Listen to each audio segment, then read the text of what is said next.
The family of a paralysed man from Aylesbury say that he's been sent home to die without proper treatment. Alan Shepherd was diagnosed with motor neurone disease, but his family believe it's Lyme disease caused by ticks. His family have paid for private blood tests to prove it's Lyme disease and are battling for him to be treated with antibiotics. Catherine da Costa reports.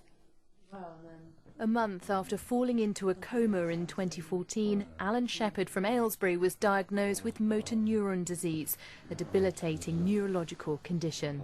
I couldn't talk, couldn't move. That was the hardest bit of it all. It was really devastating. We didn't know what to think. It didn't add up. None of it added up that someone could walk into hospital and the next being paralysed and then on a ventilator. Then Alan developed a bullseye-shaped rash on his leg. A few months later, their pet dog died from Lyme disease. She picked up Lyme disease from her garden because she had ticks on her, and then all these pieces come together that it was Lyme disease. But the doctors didn't really know about Lyme disease in the ICU. They did a test, it was negative.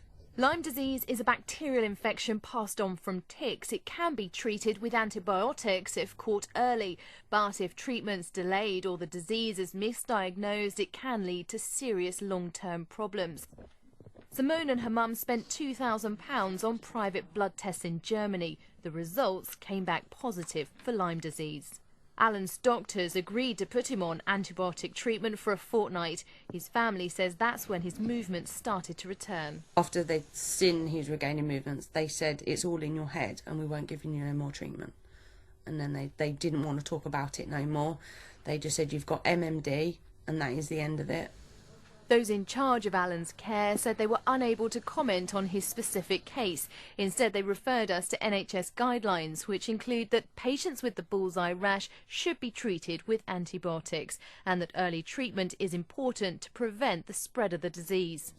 Simone's still fighting to get her dad's case re-examined and says she's prepared to raise thousands of pounds for private treatment if necessary. Catherine da Costa, BBC South Today.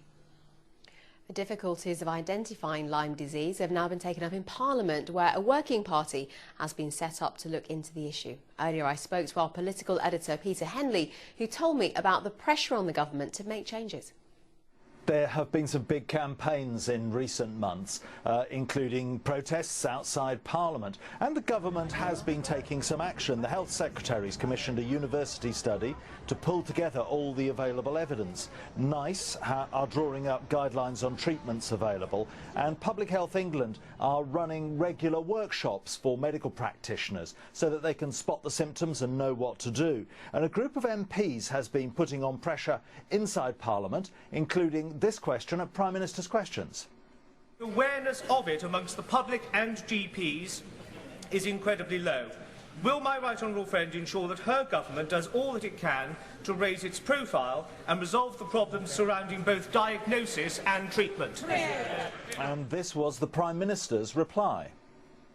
He's right, we do need to raise awareness of this issue, but we also need to ensure that diagnosis and treatment early diagnosis and treatment is there, because that's the best way of limiting the complications from this particular disease. The issue with Lyme is that it's a very difficult disease to pin down. Researchers say it's linked with conditions ranging from Parkinson's to fibromyalgia, and it might not just be from ticks. Other insect bites might be spreading it as well, and spreading not just Lyme but the associated diseases. So are there a growing number of cases? Yes, the campaigners say, according to World Health Authority figures, a 65% increase every year. And they say that's been going on for the last 20 years. So it can't just be down to people getting more exposure. There must be something going on with the reporting there. It is a really debilitating condition. People can't work. There are knock-on mental health issues. And I think the pressure is only going to grow for answers to it. Peter Henley, thank you. A major section.